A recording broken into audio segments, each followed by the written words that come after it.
अस्सलाम वालेकुम मेरी प्यारी और सादा दिल व्यूअर्स, कैसी हैं आप। आज है संडे का दिन और ये आज तो वीडियो पोस्ट हो नहीं सकती क्योंकि शाम को हम लोगों ने कहीं जाना है। ये नेक्स्ट टाइम वीडियो पोस्ट होगी इंशाल्लाह ताला। तो संडे के दिन क्योंकि सारे काम खुद करने होते हैं और हम ख़वातीन की जो है ना रूटीन थोड़ी सी डिस्टर्ब हो जाती है। डिस्टर्ब इसीलिए हो जाती है, वैसे रूटीन एक जो है ना वे में चल रही होती है। सुबह बच्चे उठते हैं, नाश्ता करते हैं, अपना लंच वगैरह लेकर सारा हॉस्पिटल चली जाती है, हस्बैंड ऑफिस, बेटा ऑफिस, बच्चे स्कूल कॉलेज चले जाते हैं और बस फिर मैं होती हूँ और इरा और एज़ल होती हैं और मेरे घर के काम। तो स्ट्रेट फॉरवर्ड तरीके से काम चलते रहते हैं। लेकिन संडे वाले दिन ये बड़ा मसला होता है कि थोड़ा सा हमारी रूटीन डिस्टर्ब हो जाती है। ये साइड में मैंने दूध रखा हुआ है, एक में मैंने एक दूध की मैंने दही जमानी और एक को मैंने गर्म करके फ्रिज में रखना। और ये देखें, ये दूध पत्ती बन रही है हस्बैंड के लिए दूध पत्ती, और दूसरे वाले चूल्हे पर ये मेरे लिए बन रही है पानी वाली चाय, क्योंकि मुझे जो है ना पानी वाली चाय पसंद है, यानी आधा दूध आधा पानी, स्ट्रॉन्ग किस्म की टी मुझे पसंद है। ये कप्स के अंदर चाय डल चुकी है, अब मैं चाय लेकर जा रही हूँ। चाय वाला चाय वाला चाय वाला चाय वाला आ गया भाई, चाय ले। ये सर जी, आपकी दूध पत्ती वाली चाय तैयार है और ये मेरी पानी वाली चाय तैयार है। हर चीज को वीडियो में बंद करना जरूरी है क्या? हाँ, तो अब मैं वीडियो बनाऊंगी ना, तो वीडियो में हर चीज़ को मैं करूंगी, अपने व्यूअर्स को बताऊंगी। आपको भी लिया अपनी वीडियो में, कितने प्यारे लग रहे हैं। नहीं, तुम्हारे व्यूअर्स भी कुछ ऐसे ही होंगे मेरे जो जैसे। चाय के मामलात को भी देखते हैं। हाँ, चाय को भी लोग देखते हैं। देखे, मैंने अपने हस्बैंड के लिए दूध पत्ती बनाई हूँ, कितनी मैं वफाशवार बीवी हूँ। और कौन सी बीवी हूँ, फर्माबरदार। और अपने लिए पानी वाली चाय। चाय पराठा तैयार हो गया। अभी मैं सफाइयाँ कर रही थी तो मेरा बेटा जाग कर आ गया कि मुझे नाश्ता दें, और इतना बड़ा हो गया है, ऑफिस जाने लगा है, जॉब करने लगा है, बट इसका नाश्ता सिर्फ़ और सिर्फ चाय पराठा होता है। अंडा वैसे बॉयल खा लेता है या चीज़ ऑमलेट खा लेता है, बट नाश्ते में इसको चाय और पराठा चाहिए और एक कप दूध। ये इसका नाश्ता तैयार है। और कोई भी सुस्त और निकम्मी लड़की इसके साथ चल जाएगी, जो भी इससे शादी करेगी, बस चाय पराठा खिलाओ और ऑफिस भगा दो। इसने ज़्यादा तंग नहीं करना, बस इसको चाय पराठा चाहिए। लिहाजा हर किस्म की सुस्त और निकम्मी लड़कियां मुतवज्जह हो जाएं कि एक लड़का मौजूद है जिसके साथ आप शादी कर सकती हैं, निकम्मा लड़का। अच्छा, ये जो मेरा वॉइस ओवर चल रहा है, ये तो मेरा बड़ा डिसेंट अंदाज़ में, बड़े तौर तरीके और सलीके से मेरा डिसेंट अंदाज़ में वॉइस ओवर मैं कर रही हूँ, आपको बता रही हूँ कि जी ये देखिए मैं डस्टिंग कर रही हूँ, मैं सफाइयाँ कर रही हूँ, मैं स्प्रे करके टेबल साफ़ कर रही हूँ।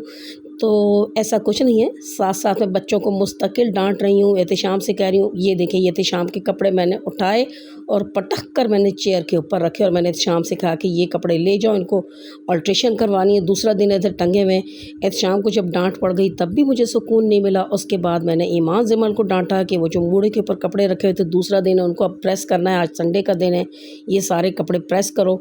और सारा गई हुई है जहलम। वैसे भी सारा की जब से शादी हुई उस बेचारी को तो डांट टपट होती नहीं है, बल्कि उस बेचारी पर तरस आता है। एक तो उसकी स्टडीज़ इतनी टफ़ हैं, ऊपर से बच्चों ने उसको तंग करके रखा हुआ होता है, तो वो वैसे ही परेशान होती है। और बाकी रह गए मेरे हस्बैंड साहब, वो ऊपर जनाब बेडरूम को लॉक लगा कर लैपटॉप ऑन करके इंजॉय कर रहे हैं मज़े से। उनको पता है नीचे आएंगे तो उनको भी सुननी पड़ेंगी। हालांकि मेरी दिल की भड़ास होती है जो मैं निकाल रही होती हूँ, और जो मैं भड़ास निकाल रही होती हूँ दिल को, वो समझते हैं कि मैं जनाब उनको सुना रही हूँ।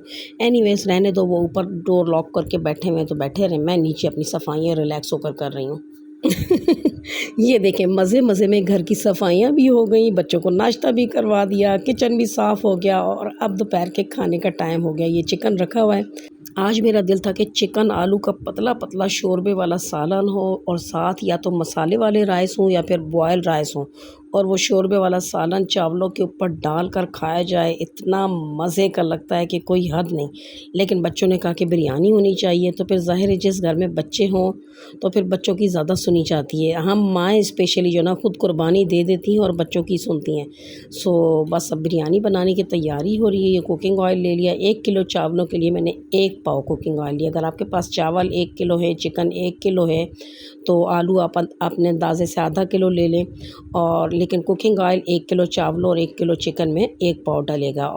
और 1 किलो चावल अगर आप की बिरयानी बना रहे हैं तो 350 ग्राम आपके टमाटर होंगे, 350 ग्राम आपका प्याज होगा, एक लहसुन की गड्डी होगी और जितना लहसुन होगा उतनी ही आप अदरक ले लेंगे और गरम मसाले साबुत भी डालेंगे, गरम मसाला पिसा हुआ भी डालेगा, नमक, मिर्च, हल्दी, पिसा हुआ धनिया, सफ़ेद ज़ीरा कुटा हुआ और क्या कहते हैं किसी भी ब्रांड का बिरयानी मसाला और बीच में अगर आप थोड़ी-सी इमली डाल देना है तो हैदराबादी बिरयानी इतनी लज़ीज़ और लाजवाब तैयार होगी कि जिसकी कोई हद नहीं।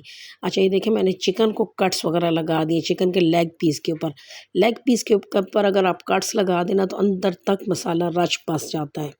अच्छा वॉशिंग मशीन जो लगानी होती है ना वो मेरी कोशिश होती है कि सैटरडे को ही लगा लूँ क्योंकि सैटरडे को सारे कपड़े वगैरह धुल जाए ना तो संडे को वैसे ही बच्चे लेट उठते हैं, सारे काम लेट हो जाते हैं तो सैटरडे को जब कपड़े धुल जाते हैं तो संडे तक ड्राई हो जाते हैं। फिर ये होता है कि ज़रूरी कपड़े बच्चों के सर के ऊपर खड़े होकर उनसे उनके उनके कपड़े प्रेस करवाती हूँ कि जो उन्होंने नेक्स्ट डे यूनिफॉर्म या ड्रेस पहन कर जाना होता है।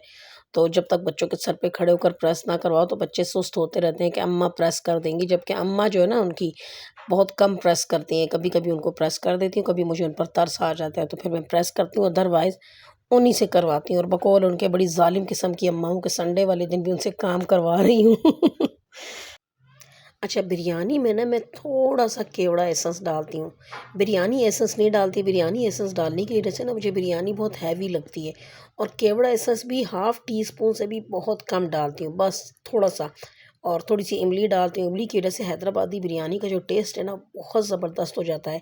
बट आज इमली नहीं थी, मैंने लेमन जूस ले लिया और लेमन ही निचोड़ दिया, बस पूरा का पूरा निचोड़-नचाड़ के डाल दिया लेमन और बड़े ही मज़े की बिरयानी बनी थी। इसमें लेमन लेमन की खटास आ रही थी और मेरे गुस्से की भड़ास आ रही थी जो मैं सुबह से बच्चों को डाँट रही थी और बकौल मेरे हस्बैंड के ये बड़ी राज़ की बात है, आज मैं आपको फ़र्स्ट टाइम बता रही हूँ। बकौल मेरे हस्बैंड के जिस दिन तुम्हारी माँ गुस्से में हो ना, उस दिन खाना बड़ा मज़े का बनाती है। अब ये क्या साइंस है कि जब मैं गुस्से में होती हूँ तो खाना बड़ा मज़े का बनाती हूँ, ये मेरी समझ में आज तक नहीं आई। लेकिन आज मैं गुस्से में कोई थोड़ा ही थी, आज संडे का दिन था भई, सबको डाँट-डपट कर रही थी, अपने कपड़े प्रेस करो, किसी को कह रही थी अपने शूज़ पॉलिश करके रखो, किसी को कह रही थी कि ये हफ़्ते भर के कपड़े रखे हुए हैं, इनको साइड में रखो। ज़ाहिर है जिस दिन कोई हेल्पर नहीं आती तो इनको तो डाँट-डपट करके मैं लगी रहती हूँ ना। अच्छा बच्चे भी कहते हैं अम्मी जब आप सही का डाँटती हैं ना उस दिन नींद भी हमें बड़ी सुकून की आती है। और नींद सुकून की मेरी डाँट की वज़ह से नहीं आती, असल में नींद सुकून की इसलिए आती है कि उस दिन मैं इनसे संडे वाले दिन ढेर सारा काम करवाती हूँ और फिर ये बेचारे थक-हार कर सुकून की नींद सोते हैं। और बच्चे इल्ज़ाम मुझे देते हैं कि जिस दिन अम्मी आप सही का डाँटती हैं ना उस दिन नींद बड़े सुकून की आती है। जबकि फ़ैसला आप करें, मेरे डाँटने की वज़ह से इन्हें नींद सुकून की आती है या जो दिन भर मैं इनको काम में लगाए रखती हूँ संडे वाले दिन उसकी वज़ह से नींद सुकून की आती है? कमेंट बॉक्स में ज़रूर बताइएगा। ओके जी, बिरयानी तैयार हो गई, मज़ेदार किस्म की खुशबुएँ आ रही हैं और इसके साथ ही मैं भी इजाज़त चाहती हूँ क्योंकि मुझे लग रही है बहुत सख्त भूख और हम लोगों ने अभी डट कर खाना खाना है। अल्लाह हाफ़िज़।